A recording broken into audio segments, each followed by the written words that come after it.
Hi, and welcome to Female Entrepreneurs Magazine, your go to platform for ambitious women who are ready to take the business world by storm.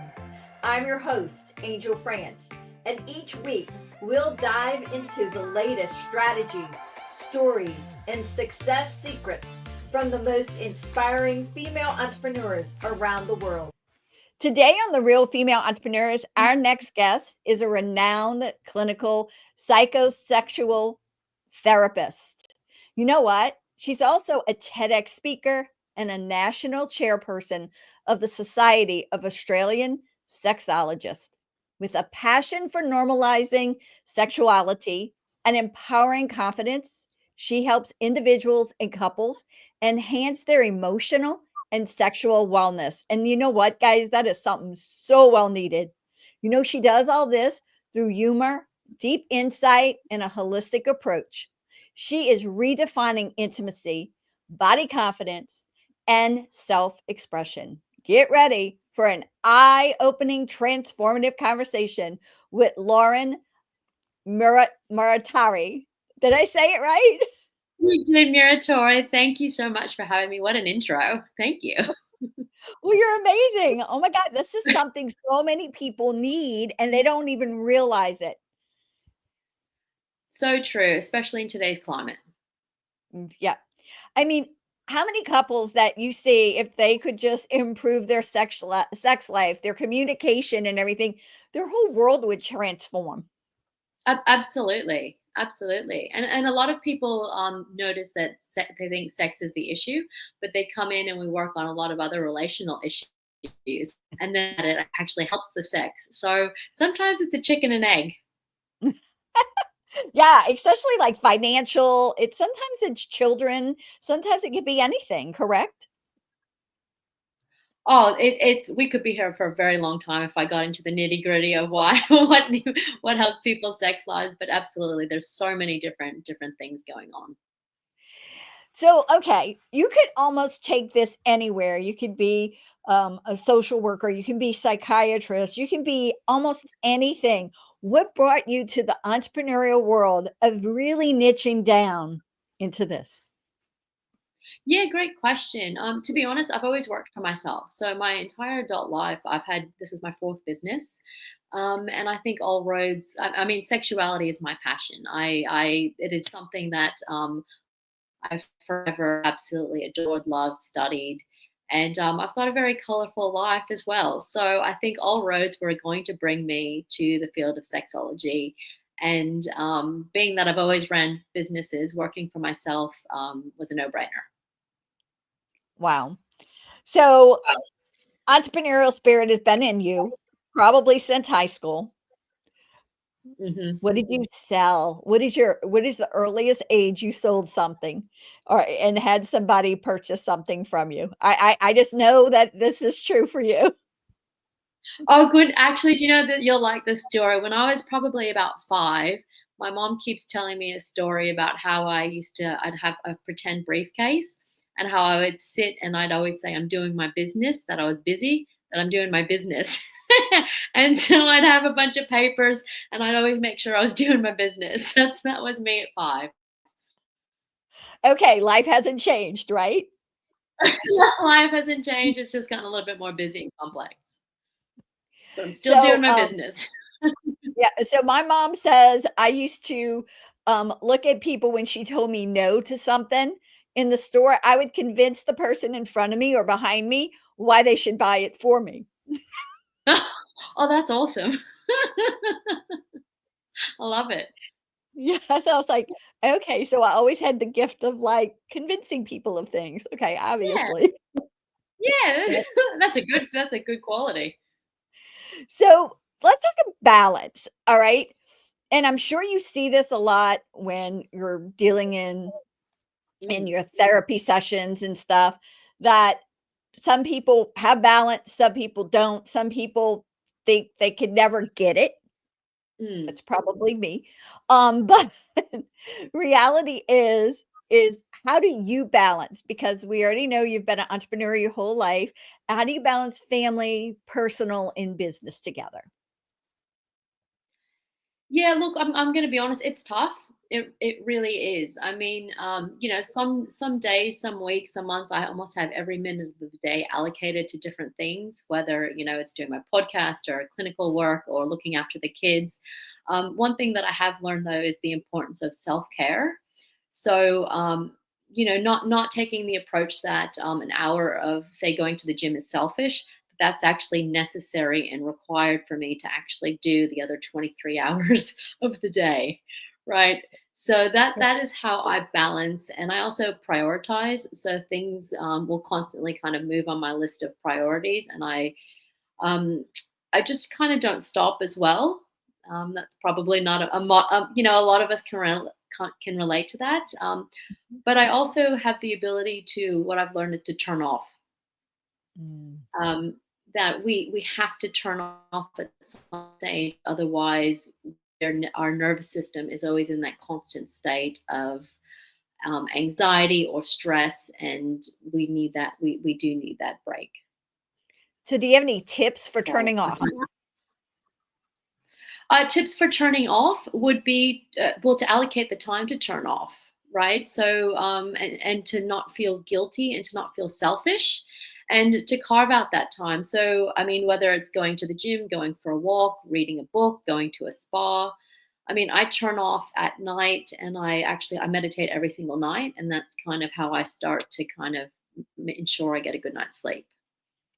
And you have 2 children, correct? Yeah, yeah, two kids. I'm a single mom. I've got a 3 and a 5-year-old. Okay, that has gotta be fun. I'm sorry. That is that has gotta be a total blast. So one's in school yet or no? Yep. Yeah, yep. So my eldest just started primary school this year, and my youngest is in daycare. And so yeah, it's sometimes I don't get to turn off. I just don't have a choice.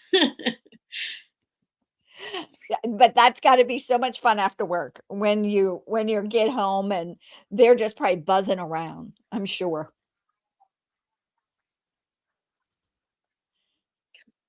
Oh, exactly, exactly. And it's like sometimes I'm cooking dinner, doing emails, get their bath and story time. That's a good time to turn off because I'm present and I make sure I'm with them. Very good. Yeah, I think that's one of the best times. So I didn't have any children of my own, but we did raise my husband's grandson that was dropped off at a very young age. So I remember those days just being able to shut down. And then he's 26 now. So I mean, that's a time where it's like you're just like, oh, I don't need to shut down. I can keep working. So that's a little wild Yeah. life. Yeah, Mhm. exactly. Yep. So, all right. What Exactly, advice? yeah. You gotta pick the moment.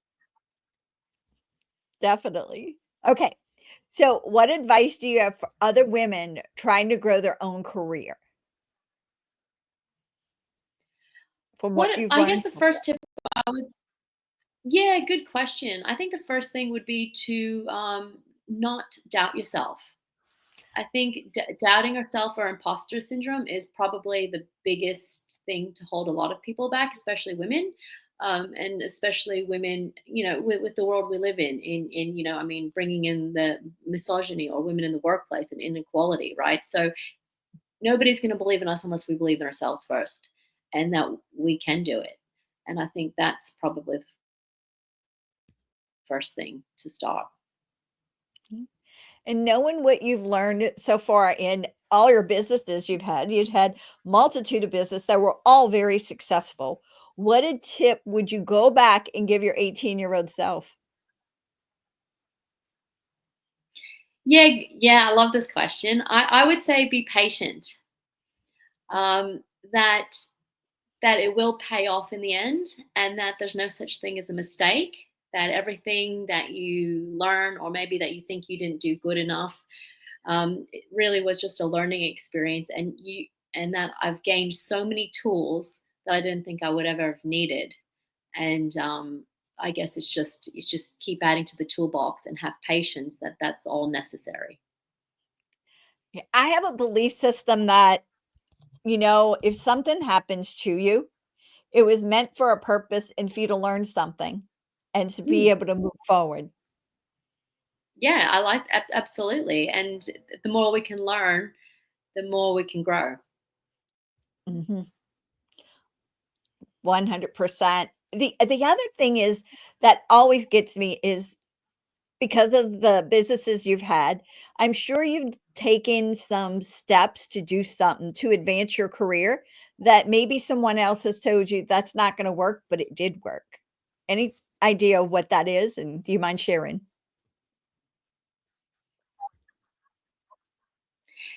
Yeah, look, I think being yourself. So what I've learned through business is authenticity. So, some people might say you need to be like this for marketing reasons, or do some approach for business. And I just believe that just to be yourself, because no matter what you're doing, you're going to be attracting the right customers, the right people you want to align with, the right business partners. And if you're being somebody that you're not, it kind of just sets it off on a different direction anyway. So you will attract like-minded people with similar values and morals, and that's probably fundamental to really assisting in business. Yep. 'Cause So you don't have to be like everybody else. no, no. So do you mind telling us about your podcast and what exactly it's about and Yeah. how amazing it is? Because I think it's really fun and it's a really a large podcast, if you don't mind sharing.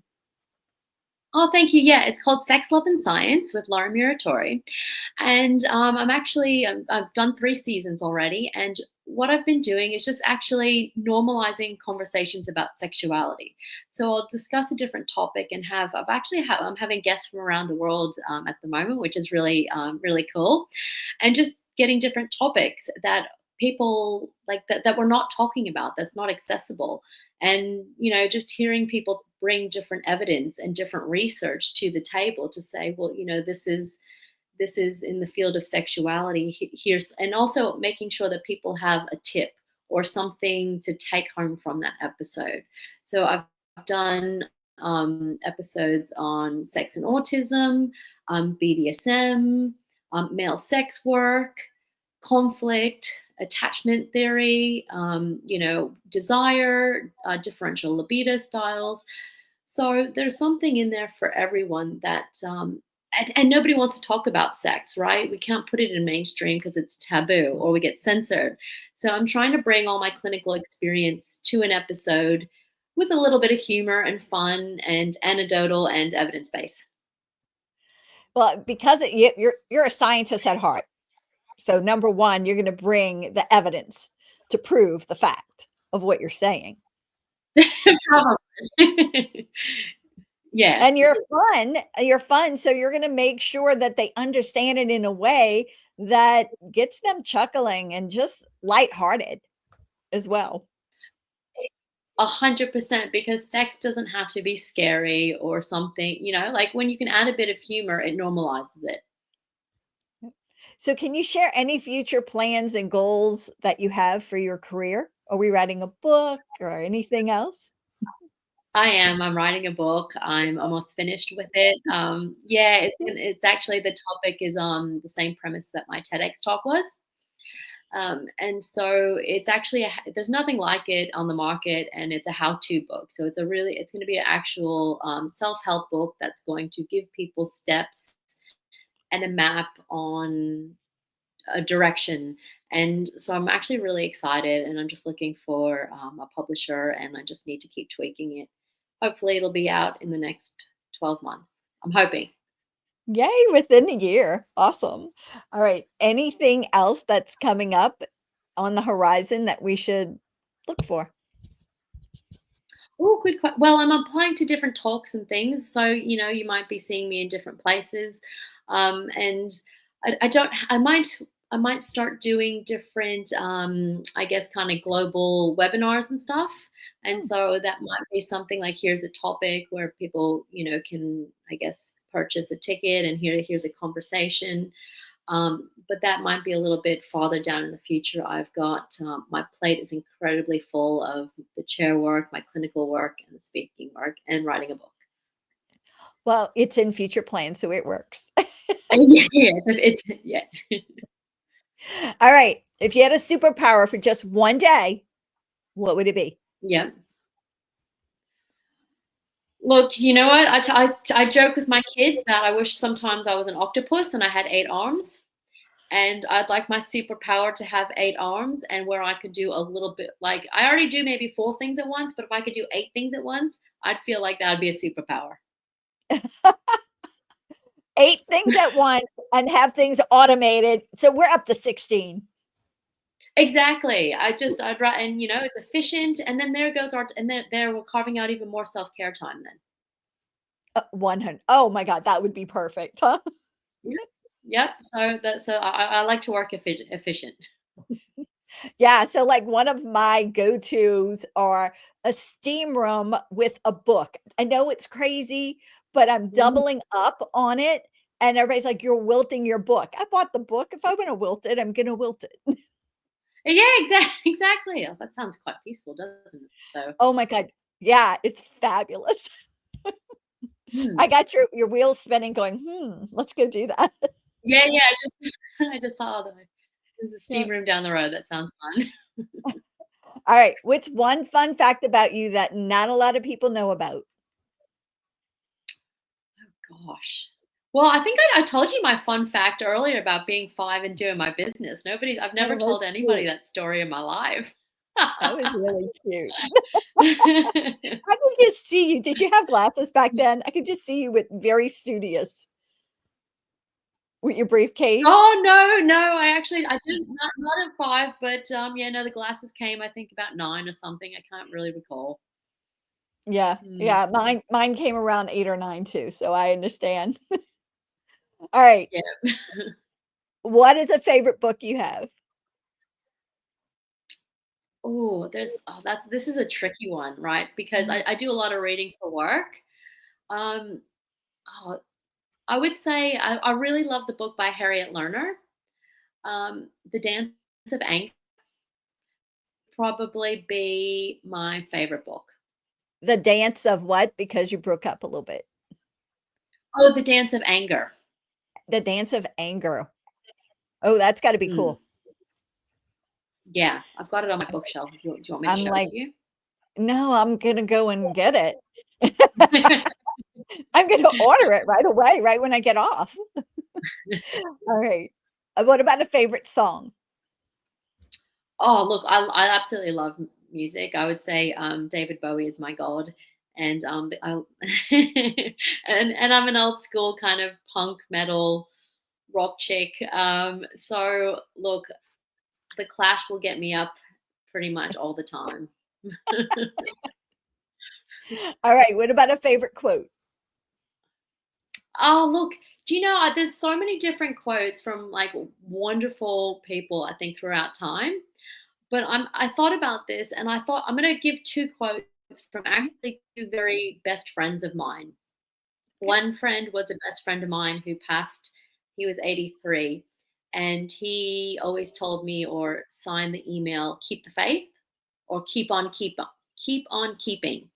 And I really love that. Sometimes I just think about that when I've had a big day or I don't feel like I can keep going. It's the keep on keeping part that I think is just really motivational.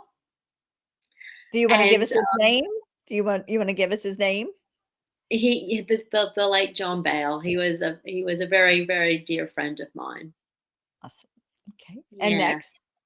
And my best friend at the moment, he has a quote that he's saying, and if it's meant to be, it's up to me.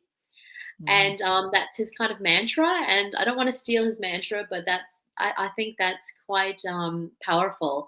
And I also hear his voice in my mind sometimes saying that when I get overwhelmed or discouraged, I just yeah, it's up to me. And if I keep the faith, I can keep going. Do you wanna tell us his name or no? I better not, just in case he's not comfortable. That's fine. It's fine. It's fine. I'll just put friend. Yeah, my bestie. Not yeah, bestie. I can do bestie. Alright.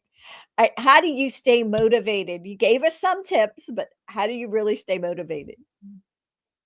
Well, I think not settling. So I'm not somebody who just settles.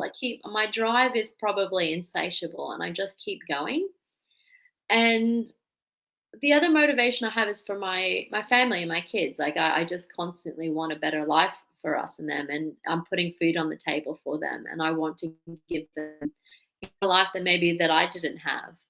And I want to, everything I do is for them, and I really want to provide for them, well, emotionally, but also to have a quality of life.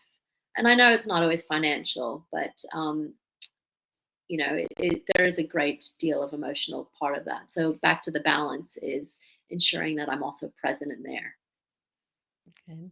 Now, how does the audience stay connected with you? Yeah, well, they can. I've got a website, my first and last name, laurenmuratore.com. That's got lots of free videos. I've got blogs on there. Anytime I'm on YouTube or I've done an interview, so that's all free content about sex and relationships. I've got a YouTube channel, which is just my first dot last name.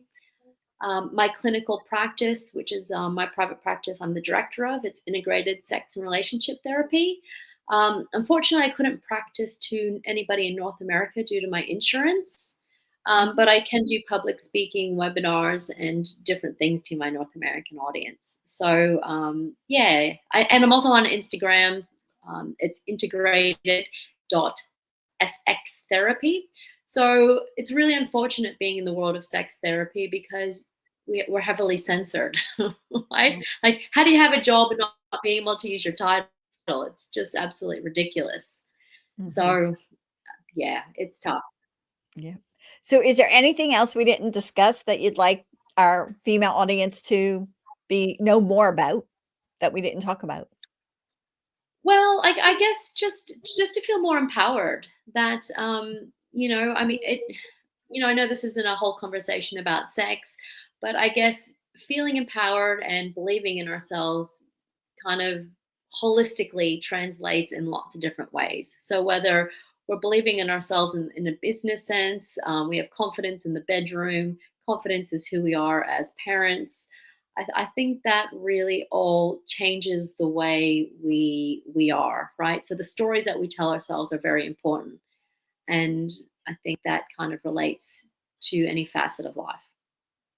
Yep. Well, Lauren, thank you for being on here with me. I really appreciate it. You are just so sweet. Oh my God, so much fun. Love it. Thank you for having me. This has been awesome. And I appreciate, you taking the time to have a chat. Thank you. Bye. Bye. Thank you so much for tuning in to this episode of Female Entrepreneurs Magazine. I hope you found inspiration, actionable tips, and a sense of connection with our incredible community of driven women. Don't forget to hit that subscribe button, leave a review, and share the episode with fellow entrepreneurs who are ready to elevate their game. Remember, your success is just the beginning, and we're here to support you in every step of the way. Until next time, keep shining, keep thriving, and remember, you have the power to create the business and life of your dreams. Stay inspired, and I'll see you in the next episode. Bye.